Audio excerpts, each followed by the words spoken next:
Good afternoon and welcome to today's Made by McGill alumni webcast, Looming Showdown, Insights on the 2024 U.S. Presidential Election.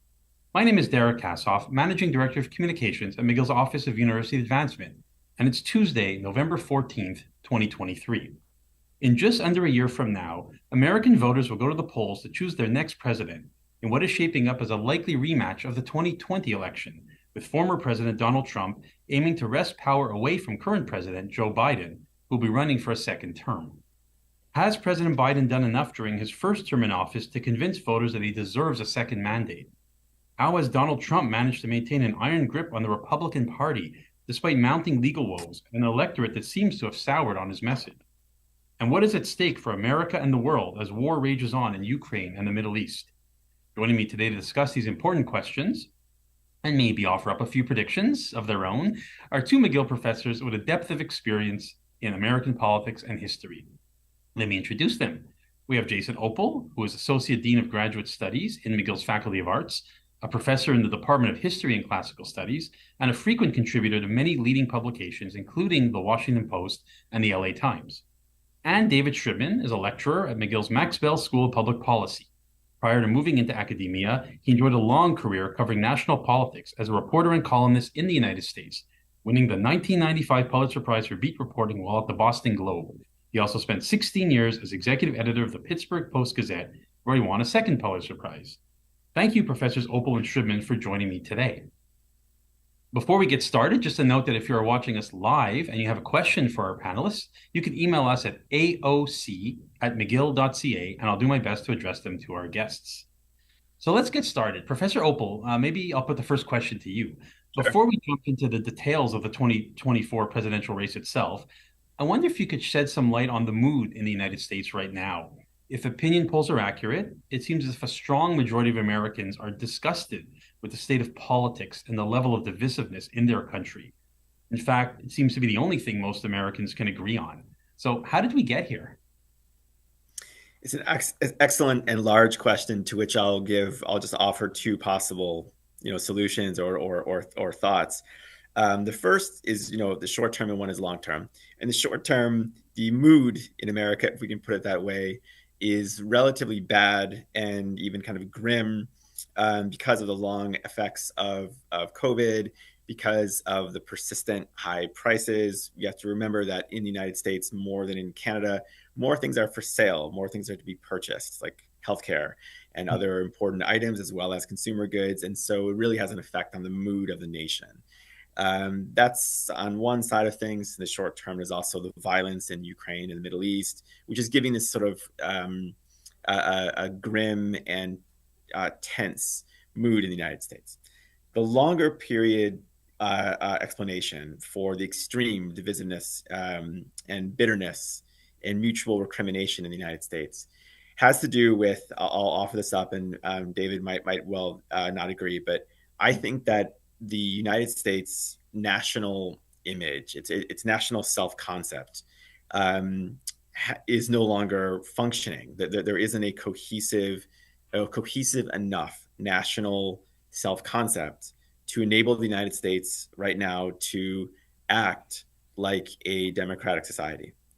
And it doesn't mean that that's impossible to recover, but I think that over the last generation or two, the national self-concept on which much of American politics and life depends has been broken, has divided too much, has broken down. And the result of that is a sense of your fellow citizens being enemies, your fellow citizens being people who do not share anything with you or anything worth sharing. And that is contributing massively, I think, underpinning this dark and tense time.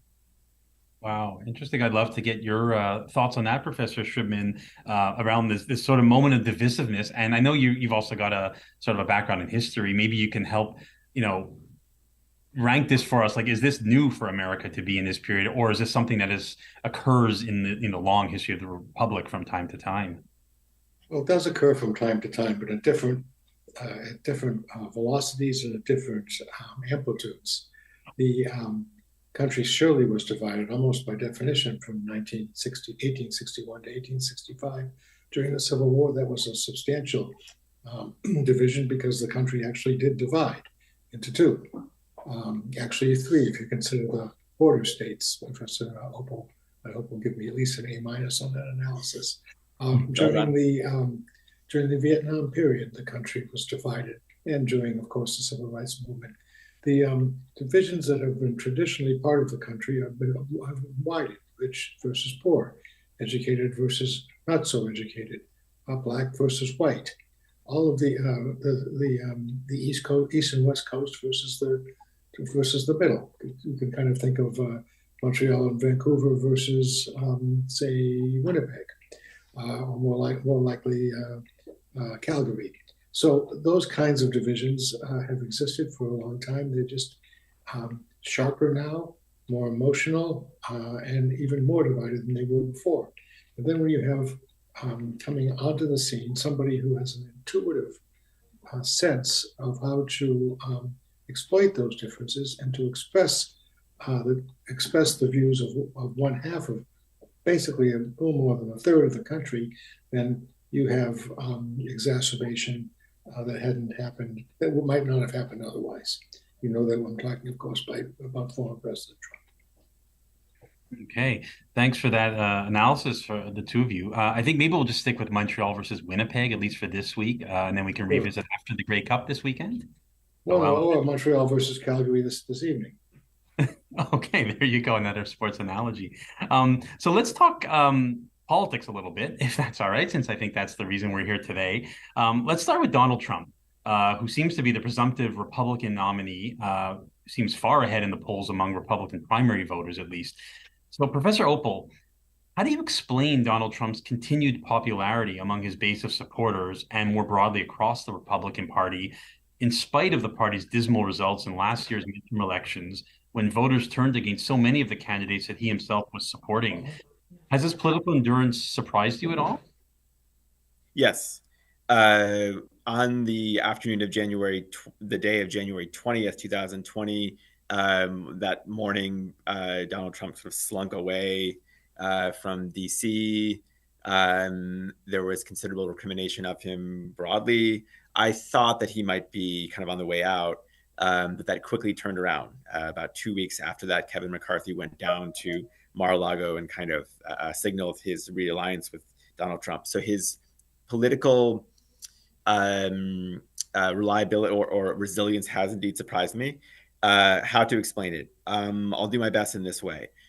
The mass amount of research that has been done by a number of different kinds of scholars and commentators over the last 8 years to explain the Trump phenomenon breaks down into two.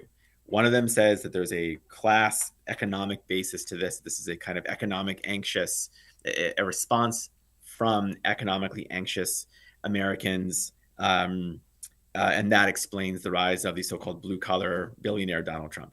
The other says it's related, but it's more about Donald Trump as a kind of avatar of an America, a part of America that feels left behind, disdained, and forgotten for cultural reasons and national reasons as opposed to economic ones.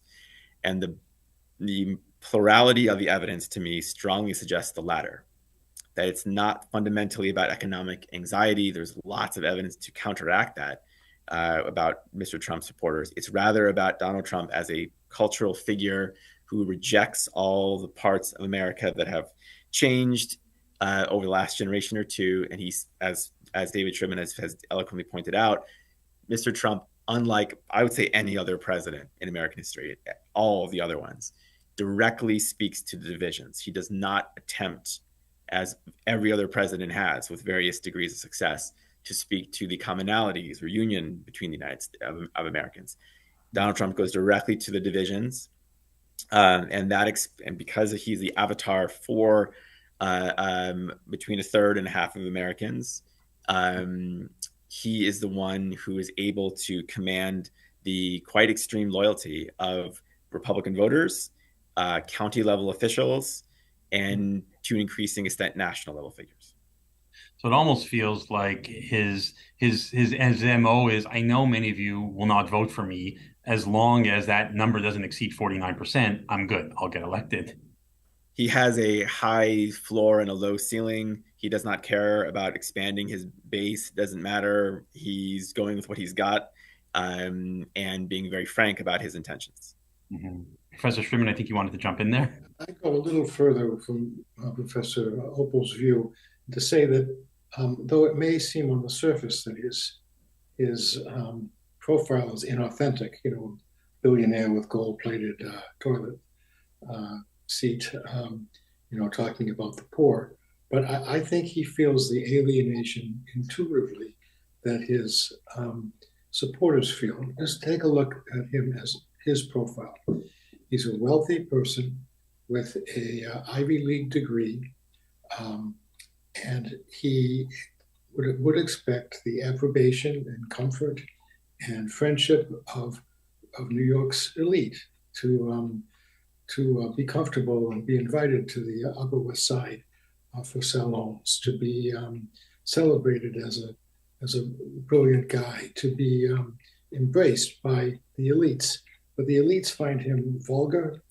They think they think he's a vulgarian. They think he is uncouth. They think he has horrific taste in architecture and in haberdashery, and they loathe him. And so he feels that the very people who should be his friends and his compatriots, those elites, have spurned him. And so he feels the kind of spurning that people feel in rural communities, and he's expressed that, and he has been able to mobilize and weaponize that. I think it's for somebody who knows very little, who reads almost nothing, who's not open to new ideas. He has a certain brilliance, and we haven't seen that before. People of his nature in the past, Father Coughlin, maybe Lindbergh, didn't have that genius, didn't have that personal experience of being, I guess, dissed. And so I think it's authentic to him, which is why it's so powerful. It's an interesting take, very, very observant. So let me ask you, Professor Shribman, a follow-up question. I know we're well underway through the Republican primary. Is there a scenario where Donald Trump's support might yet crater in the coming weeks and enable another candidate to surpass him and claim the Republican nomination? And what should we make of the various legal troubles he's facing, some of which might actually get in front of a judge and a jury before the 2024 election? Derek, those are two questions. I'll take the first and the second. The first one is, yes, there is a scenario, not a particularly easy one, for him to be denied the nomination. This is how it happens. And I'm just making this up.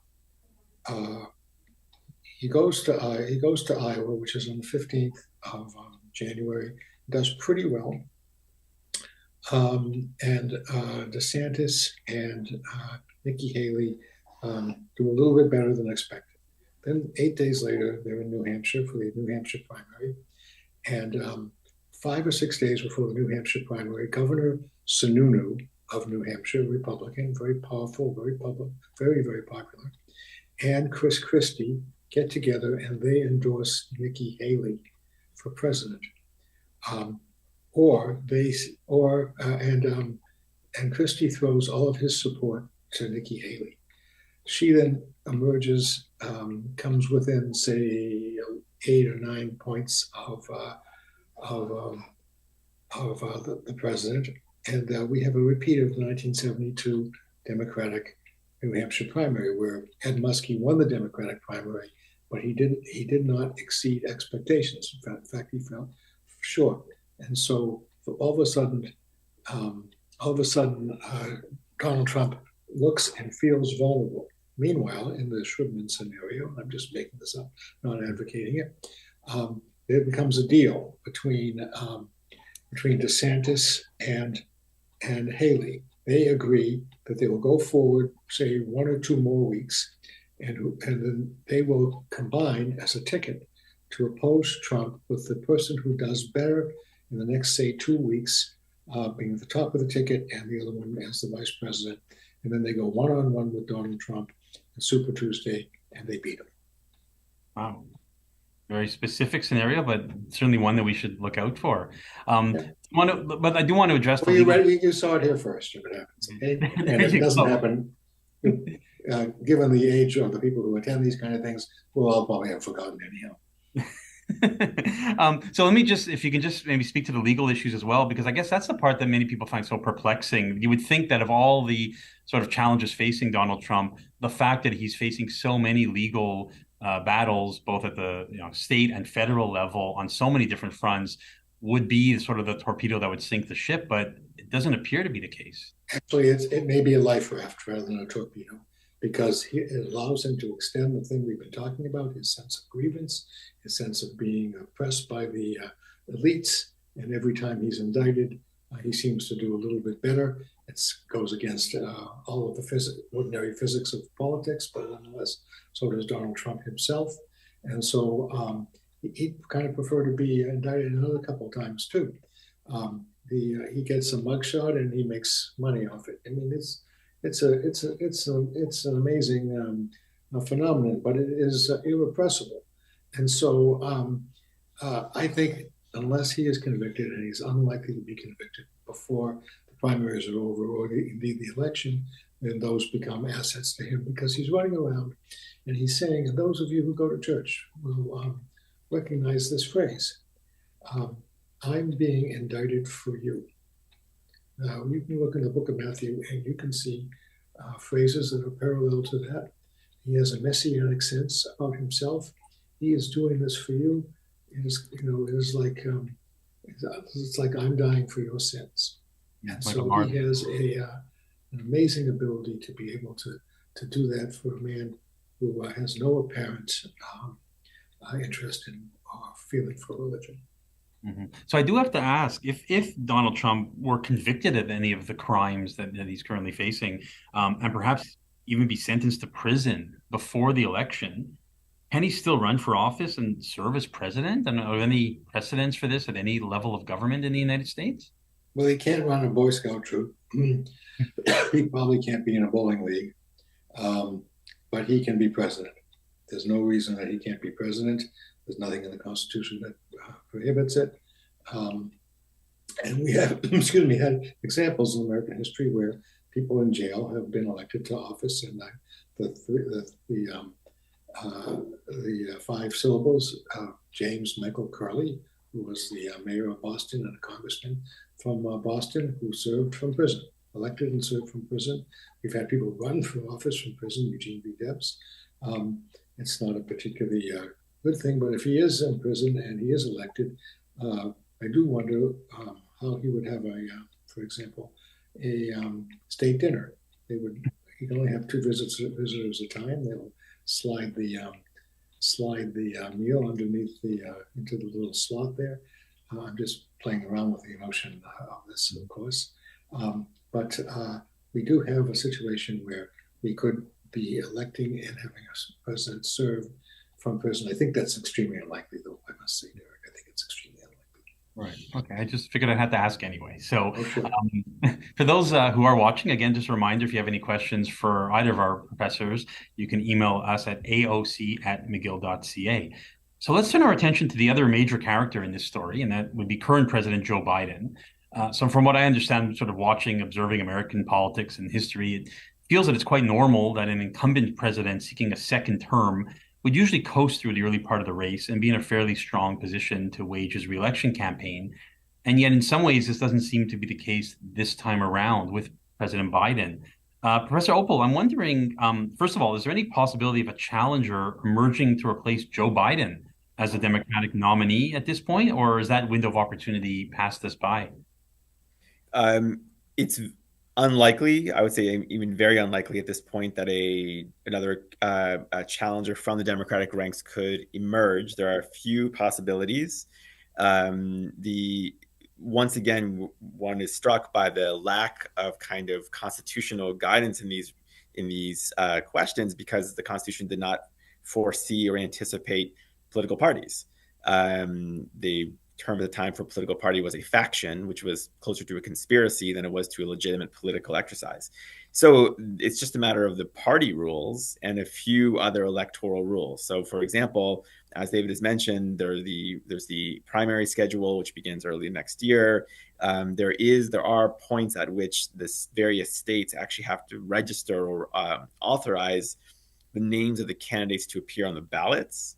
But besides that, there's no particular rule as to when or how the nominee is chosen, except for the parties themselves, within the parties.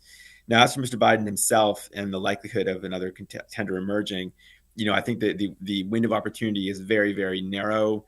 It would require some dramatic change. I'll throw out one scenario. It's possible that Mr. Biden himself has reservations about his desire or ability to run again, and has simply not conveyed them because he would then become a lame duck earlier in his term. So if he signaled that in some way, which I don't think is likely, but it's possible, I suppose another challenger could emerge fairly quickly. But it does not. It would be a bold bet to say that Mr. Biden will not be the Democratic nominee. So just a follow-up question for you then, putting aside, President Biden's own, desires and wishes, can you talk a bit about some of the concerns that are emanating from the Democratic Party and Democratic voters about President Biden's capacity to run and win re-election? And we hear a lot about his age. He's already the oldest to ever serve as president. Is it really about his age and his mental faculties, or are there deeper issues at play here as well? It is quite remarkable to see in poll after poll the concern registered about Mr. Biden's age and not about Mr. Trump's age. Mr. Trump is only 4 years younger than Mr. Biden. It's not just the age. There is some degree of concern, I think, that continually registers among independent voters and Democratic voters about his sort of vigor or kind of sort of physical presence and in the office. And this really does matter, I think, to a lot of Americans to project strength, to project a certain kind of, frankly, to this point, masculinity in the presidency. And that concern that's, it's about age, but it's something different than that, is repeatedly registered and does seem to be a real concern. That's not something to be, forgotten or disdained. Beyond that, it's a question of prices, right? So it's not just inflation. Inflation is actually slowing, but the prices remain very high. And I would go back to that. That really is a big deal, arguably a bigger deal in the United States than in Canada. And is it repeated? It's a real drag on Mr. Biden's sort of general approval and the approval of the mood of the nation more broadly. So it's age and vigor and projection of strength combined with this sort of bad mood induced by high prices and the really grim dimensions in the world right now, the brutalities, the apparent loss of control or influence even in places like Ukraine and the Middle East. Mm-hmm. And we'll definitely, I do want to talk about those in a minute, but maybe to end the sort of Trump versus Biden piece of this webcast, I'll turn deeper, Mr. Shribman. And I'm curious, if we turn to the polls, and there were some big New York Times polls that came out last week that seemed to be suggesting that we could be looking at a Trump victory, especially in several of the key battleground states. And yet, we had a few off-cycle election races last Tuesday that suggested that support for Democrats and for Democratic initiatives remains strong, especially around key issues like abortion rights. So what do we make of all of this? And can polling numbers be trusted this far off from Election Day? Well, polling numbers can't be trusted at any time, really. But surely they can't be trusted this far from Election Day. It's still more than 11 months away. The election, many things can happen. Candidates can have health problems.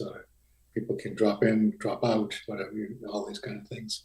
Although it was a wake-up call, I must say, for the Democrats to see that that candidate was behind in 5 of the 6 battleground states that will determine the outcome of the election. You don't have to really worry about what's going to happen in California and what's going to happen in New York. It only really matters what's going to happen in Wisconsin, Illinois, Pennsylvania, Arizona, Georgia, and New Mexico. That's all that matters. The rest is irrelevant. you can think about them as exhibition games. They don't count because we know exactly how they're going to turn out. And for him to be behind in 5 of the 6 is a real, what Thomas Jefferson would have called a fire bell in the night. That was the phrase he used to describe the Missouri Compromise of 1820. And so I think the Democrats are worried. They wish their candidate, the Democratic leadership wishes their candidate wouldn't run. The Democratic populace wish their candidate didn't run. I think there's a better chance than small that the candidate won't run. But he has to make a decision, I think, in the next 4 months. I think he has that much time, maybe 5. Remember that in 1968, it was March 31st, when Lyndon Johnson said that he wasn't going to run for re-election. Now, there's a scenario in which President Biden can say, I have done the best I can. I've done, in fact, quite well with the climate change and with infrastructure and all these kind of things. I've kept this country strong and safe, and I'm going to use the rest of my time to broker peace in the Middle East and to aid Ukraine in its desperate struggle for the values we hold dear here in this country. And I don't want to be distracted by conventions and campaigning. I need to devote myself. You need your president to be a full-time president, and therefore I'm not going to run for re-election. Now that's a statement I think people on all sides of the country would applaud. The Republicans for his selflessness, the Democrats in great relief, and that's the way to end this whole thing. But I don't know what's going to happen. But if he's tuning in, he ought to think that's at least one scenario. I have a feeling he may not be tuning in live, but maybe he'll watch the recording. Well, he's a great fan of Professor Opal, so he may actually be. Okay, well, I'm not sure if Professor Opal will appreciate this next question then, but I'll direct it at you. I do want to ask a bit about the schisms within the Democratic Party, because we've heard so much about the cleavages within the Republican Party, and we see sort of all the weird antics that play out every time they're trying to pick a new House Speaker, as we've just witnessed in the last few weeks. And we hear maybe a little bit less about the Democratic Party rifts, but there seems to be a growing rift between sort of the moderate and call it the progressive wings of the party. And we've certainly seen it play out very recently in terms of the party's position around calling for a ceasefire or not in the Middle East. So how concerned should the party be about, broadly speaking, these fractures between these two wings of the party? It's a great question.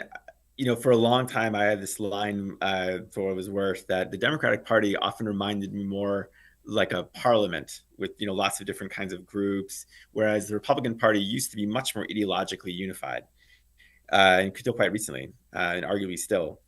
Having said that, though, I think that these schisms in the Democratic Party are relatively manageable on an electoral scale. So they certainly flare up.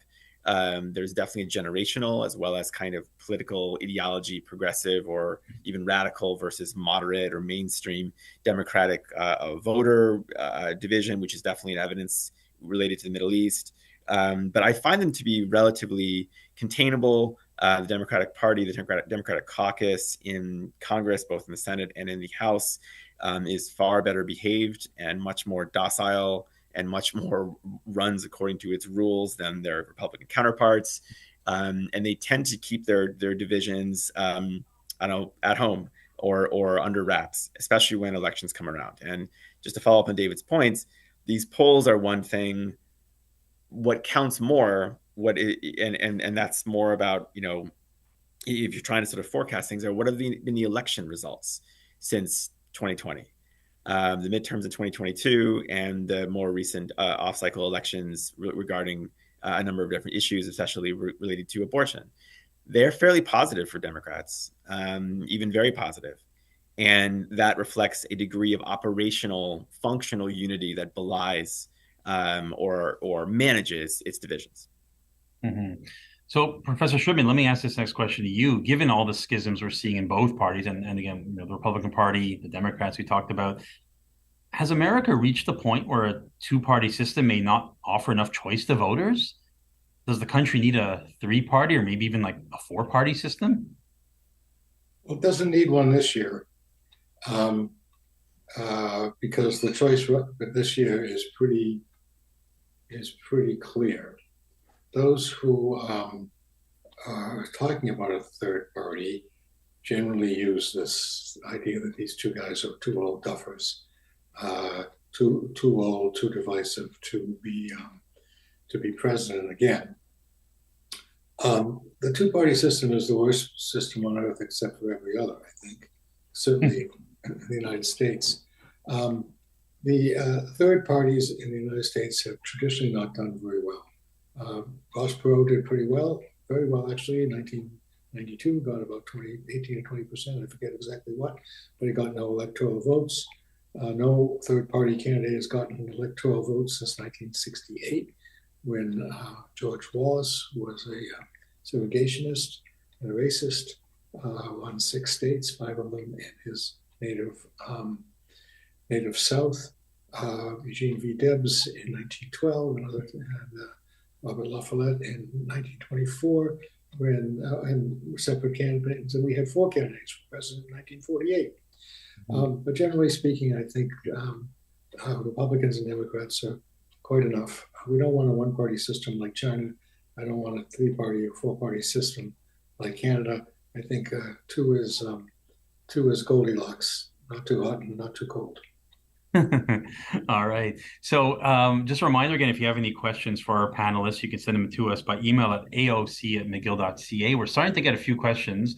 In fact, my next question has already come in from 2 different people, and that was to continue the conversation around third-party candidates. So we did get a question from Fabrice, specifically asking about third-party candidates and can they have a significant impact on the outcome of the election, which I think you've sort of just responded.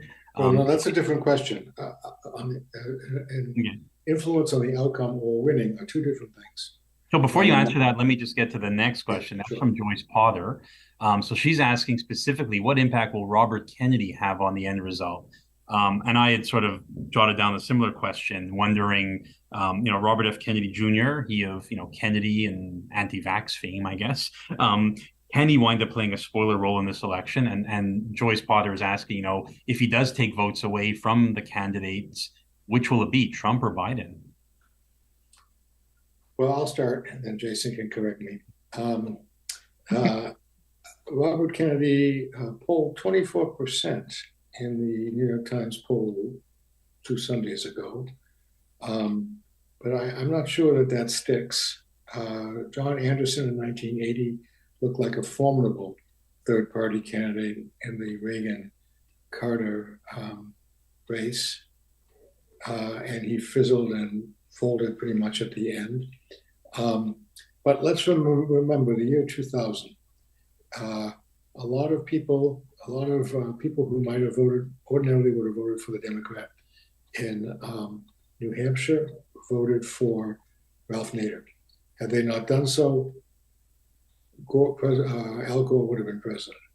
Significant number of people confused by the butterfly ballot in Florida in the year 2000, particularly older Jewish people voted for, by mistake, for Pat Buchanan, who he later admitted with a laugh did not have their best interests in mind. And so the presence of extra candidates can skew the election. It did so in the year 2000 to a very, very significant degree, and it could do so this time, which is why the Democrats are apoplectic about this. The Republicans slightly less so, but the polls are mixed on who would benefit and who would be hurt. Generally, they lean toward benefiting President Trump, but not all of them do. Right. So what do you think, Professor Opal, on that? Because, Kennedy, the Kennedy name, obviously that is, from the Democratic side, but he tends to be pushing a lot of what you would describe as maybe more Republican-favored policies. Yeah, so I'll first say that, far from correcting, I'll absolutely second David's points. In 2000, the presence of the candidates beyond the 2 dominant parties had a massive effect, right? So there's absolutely a kind of spoiler possibility for third parties. The question to me is sort of what would be the effect of a Kennedy on the ticket in the battleground states? That's really what matters, right? So I don't see with maybe 1 or 2 other exceptions, the possibility of a shift in another state that's more blue or red. It's rather in the battleground states. And there, I really am unclear as to who Kennedy would take votes from. I think he would take a considerable number of votes from Mr. Biden because of the Kennedy name and because Trump supporters are so loyal to Trump and Trump only. But I think he would also draw in and take away or come up with votes from the margins, from a kind of frankly conspiratorial mindset that is very powerful in the United States now, not least because of the presence of a political system that is often sort of its communication ecosystem is based on social media rather than traditional media sources. So it is definitely a possibility that Kennedy would play a spoiler role. I don't know who he would spoil. And in the states that I'm looking at, I kind of circle Georgia and Pennsylvania as the battlegrounds of battlegrounds. And it's just not clear to me where the votes would come off from. Interesting. Well, something to definitely keep a close eye on. So, Professor Opal, I'll stick with you in the next question. I know it might sound a bit morbid, but I know something you actually wanted to address today. And that is, given the age of both of the presumptive nominees, I do want to ask you, what happens if one of the contenders dies or is disabled prior to the November election? Like, what happens and how do parties choose an alternate nominee at that point? There have been situations like this in the past when, and the key part, leaving all the emotional and moral parts of this question aside, is when does the name appear on a ballot in the different states? The state board of electors has to put the name on the ballot, and this happens differently at different times in the United States by state. But until quite right before the election, up until like July, maybe even August, it is possible that if there was a major health incident for one of the two presumptive contenders or nominees, Trump and Biden, that another candidate would be possible to be found through some kind of rush process, entirely depending on the party, the Republican or Democratic Party. So there are a few precedents for this, but it really comes down to such an incident would really expose the lack of kind of constitutional infrastructure around elections and the fact that they're mostly built up around the parties as opposed to the Constitution. And given the nature of the age of the two contenders, it is something to consider, and it is something that I'm sure both parties have given some thought to. Well, here's the thing. There was an example within living memory, at least my living memory, in which a vice presidential candidate was taken off the ticket and replaced by another. 1972, Sergeant Shriver replaced Tom Eagleton as the Democrats' vice presidential nominee. That was done by a meeting of the executive committee or some rump meeting of the Democratic National Committee. In the case in which you talk about, Derek, it would highlight another example of the quirks in the Constitution. You do not vote. One does not vote for Joe Biden or for Donald Trump. One votes for a slate of electors who are pledged, in some states legally and some states only morally, to support that candidate. So say, for example, candidate X dies. The party Y would choose a new nominee, say in September or even late October. And they would undertake a massive effort to tell people who support their party and their nominee to vote for the electors that have the name of Biden or Trump with them, because they are not voting for Biden or Trump.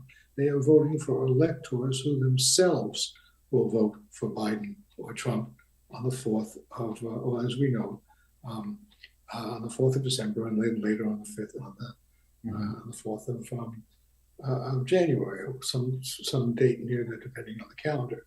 So it could happen that you could replace a candidate with somebody else, and you could hit Biden or Trump on your ballot and still elect somebody else. That's never happened. A version of that happened in 1972. Of course, that ticket lost 49 states anyhow, so it didn't much matter. But that is the reality of what an American election is about. You do not vote for the candidate. You vote for a series of people who themselves will vote for the candidate. Okay, Talk great. So about I, talk about a logical mess and a hard message to sell, but nonetheless, it's easy to do in some ways. right. Okay, so I have a whole bunch more questions, but we're starting to get quite a few coming in from our alumni. So I'm going to turn to that in a minute. I just have one more question I do want to bring up because I feel like it makes sense during a webcast about U.S. politics and the elections. I think we do need to just talk briefly about, the international scene and what's going on around the world right now. So obviously we've got this war in the Ukraine that's, now in its second year. We have a very large military conflict right now, the war between Israel and Hamas. And maybe I'm just curious to get each of your thoughts on, we sort of know how, President Biden has reacted in both of these conflicts. How would these conflicts or the American position change under a Donald Trump presidency? Professor Opal, you want to maybe start with that one? Sure. Well, the most dramatic change would be a sudden indifference or outright hostility to Ukraine. I'm not actually sure what much change there would be, although there would be some in the situation in Israel and Gaza. But I'll just point on to that, or I'll throw out there that I think that the single thing that would be most beneficial to Mr. Biden between now and Election Day, the single most influential thing would be a Ukrainian victory.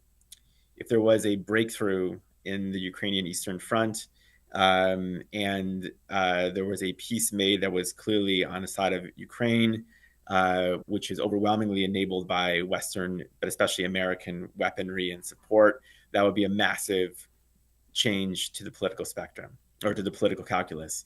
Because Americans, I think they're not alone in this respect. We're not alone in this respect. Love it when people around the world cheer them. That has not happened in a long time for the United States, or not a long time. It has not happened in a while. And if it were to occur in Ukraine, it would be a major game changer politically. Okay. Professor Shipman? I would say that foreign policy rarely is a major issue in American politics. It was in 1896.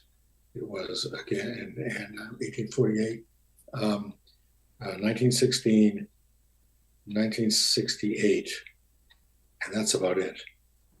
Can you give any others, Jason? No, but I think in this case, I think that the Biden has so identified himself and put the struggle in Ukraine as his kind of as a mark, that I think it really would matter. But I agree with you that in general, I think it's part of the Biden vulnerability package. So Professor Shipman, let me ask you this though. Then, I mean, given what's going on in the world right now, and America sort of being at the forefront of these two major conflicts, does it help Joe Biden in the sense that you've got a president who wants to engage with the world, or does it actually help Donald Trump, who's a more sort of seen as more authoritarian in his leadership? Or frankly, do most Americans not really pay that much attention?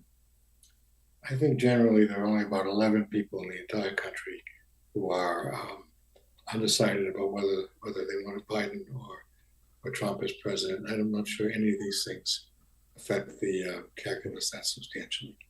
Okay. I mean, there are very few undecideds. The polls show that you can just feel that. So I guess a little this or a little that in foreign policy might help one or hurt one. But I can't see it being a big issue. That's part of, as I say, part of the Biden package is his profile on foreign policy. He was once the chairman of the Senate Foreign Relations Committee. Part of the Trump package is build a wall, maybe build one in Canada. Not getting involved, but much like Teddy Roosevelt, speak softly, he would actually speak loudly and carries a soft stick, the opposite of Teddy Roosevelt. Right. So let's turn to some questions. Like I said, we've got quite a few coming in from alumni. I'm not sure we'll be able to get to all of them, but let's just run through. We have about 15 minutes to go. So the first one actually came in on the issue of foreign policy, and that is, what are the implications for Canadian foreign policy of a Trump or Biden re-election, given the rise of China and India as global powers? If I may, I mean, I think that generally speaking, so Canada's position in the world is strong when NATO's position in the world is strong, which has everything to do with the situation in Ukraine. So even though Ukraine is not a member of NATO, NATO is strongly backing Ukraine's bid to survive against a Russian onslaught. And so I think it's generally speaking in Canada's interest to have a strong NATO, and that means a second Biden term. Okay. All right. Here's one from Francine Lemire. Given concerns about Mr. Biden's age and vigor, would it not be important for Vice President Kamala Harris to be showcased to demonstrate that she can lead the country? And does Ms. Harris have what it takes to run the country? Well, I think on the contrary, Democrats are going to hide Vice President Harris as much as they can, even as the Republicans, I think, will run less against Joe Biden than against Kamala Harris.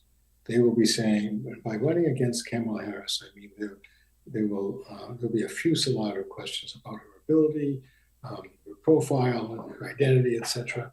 And those are two-dimensional strikes. One, it says Biden's probably going to die, and his vice president will become president. That undermines the health, the question about the vigor and health of Biden, and then they also were able to attack Kamala Harris at the same time.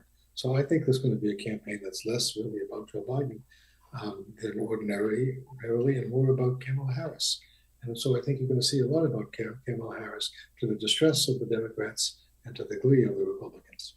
Mm-hmm. All right. And thank you for that question. Here's one from Bev Rowett. MSNBC is arguing that Donald Trump's rhetoric resembles the fascism of the 30s. Is this hyperbole or is it eerily real?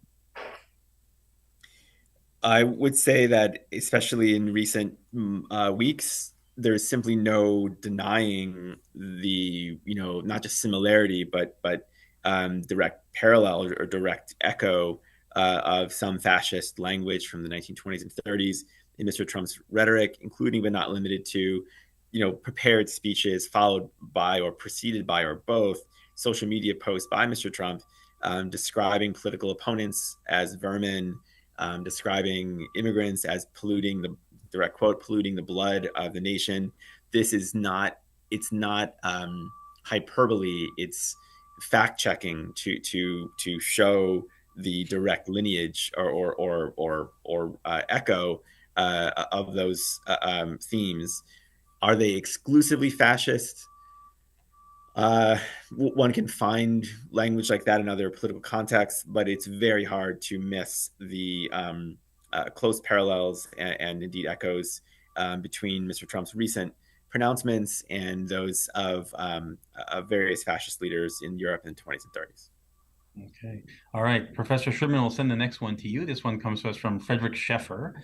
Can you see any route in which U.S. politics makes major changes to political donations? As it stands now, big donors call the shots, such that senators and representatives are beholden to these interests, and it makes it difficult for new and younger blood to be elected and bring apart the needed change that has to take place.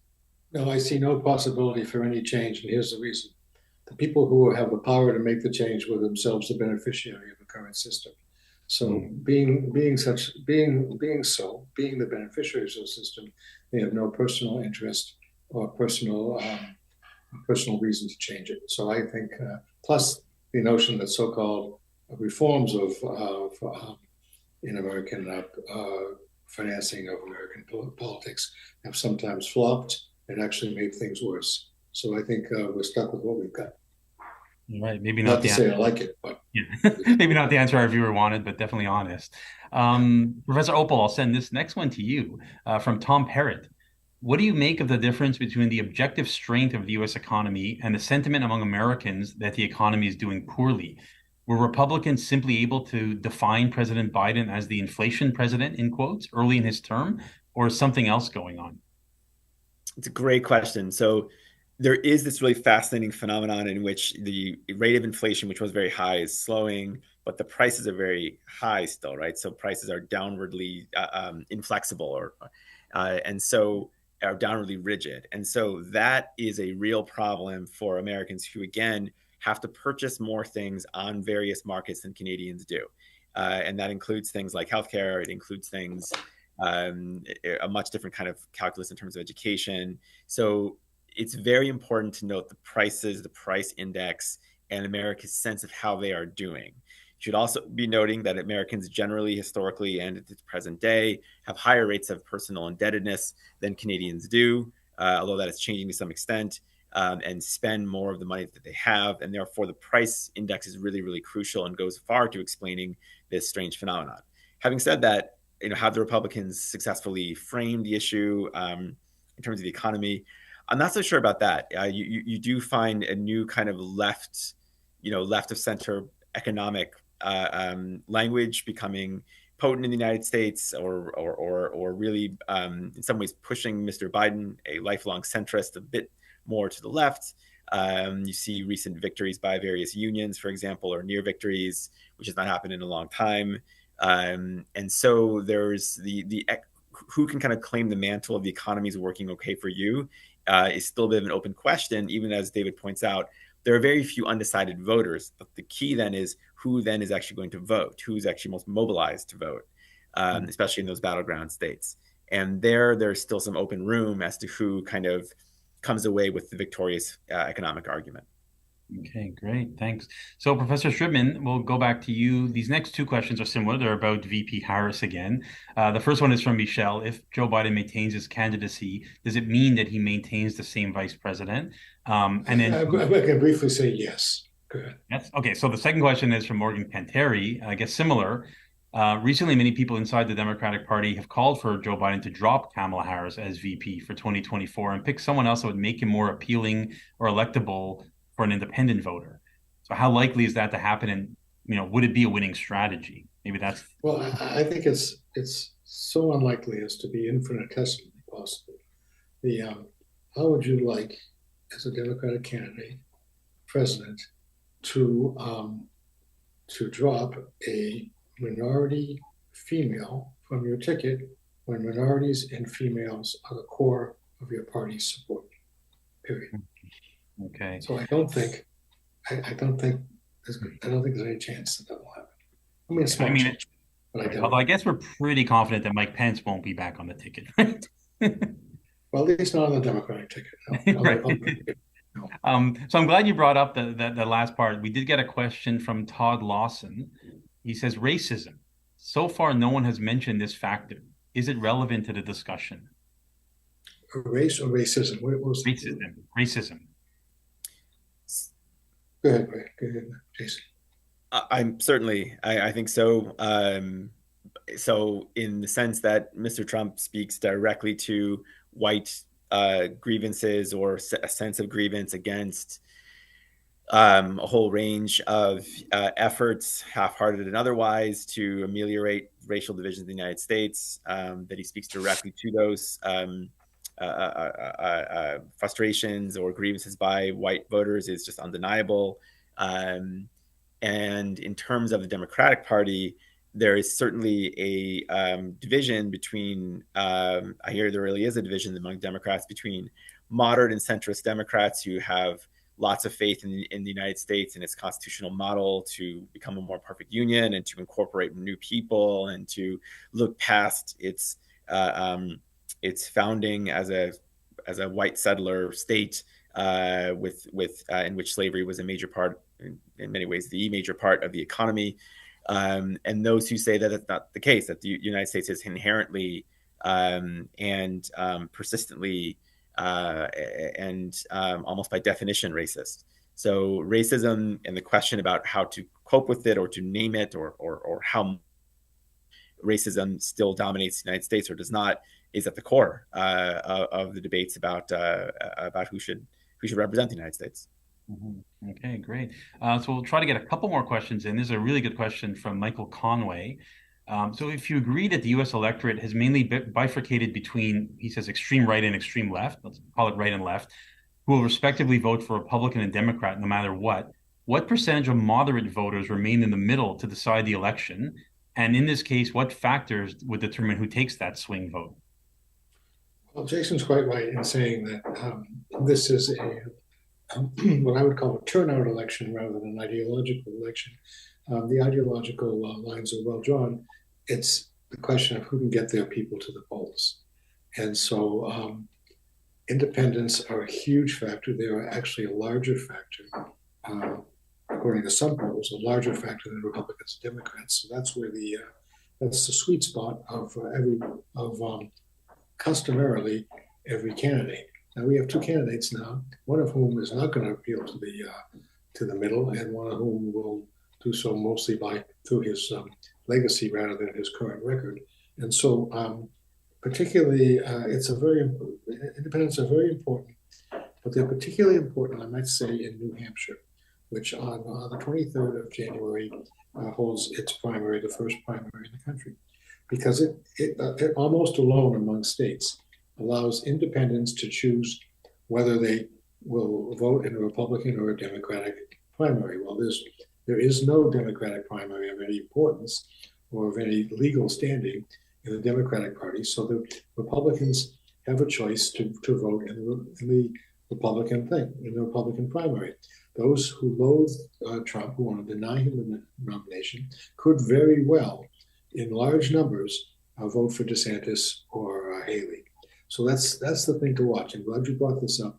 But independents will play a major role in the next 2 months, because we'll see how they fall in New Hampshire, where they have the power to really wreak havoc in that primary.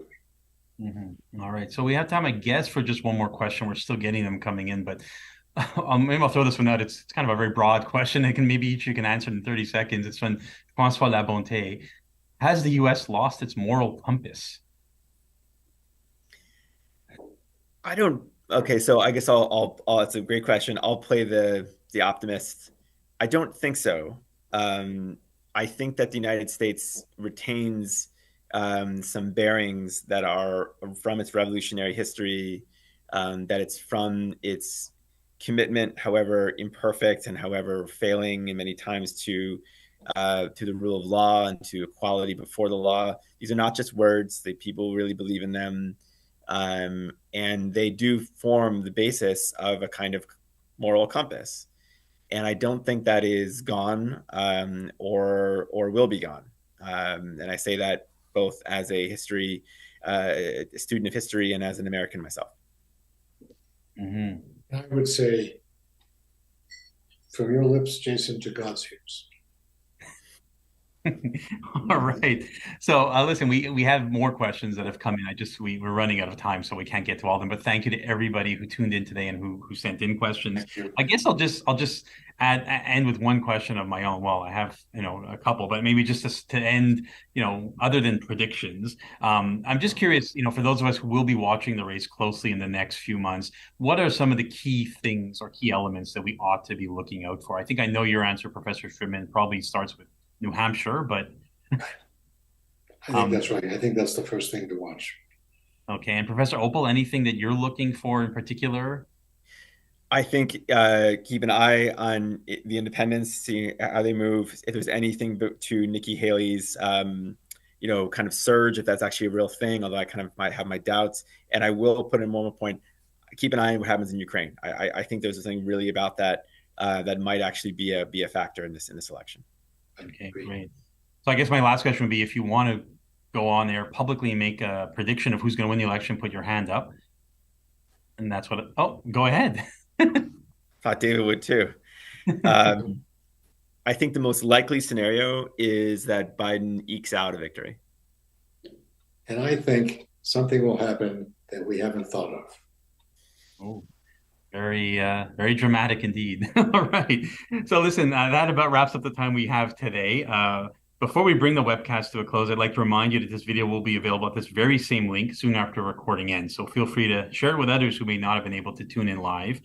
I would, of course, like to extend my deep gratitude to our two guests, Professors Jason Opal and David Shriman, for joining me today and providing such great insight into the looming U.S. presidential election. You've certainly given us lots to think about as we watch the race unfold in the coming weeks. And just as a memo to both of you, we definitely plan to have both of you back with us in 2024 as the election day gets closer. Until then, please continue to stay tuned to your McGill email and social media feeds over the coming weeks as we continue to share news about our exciting online and in-person programming. Until then, please be well, and thank you.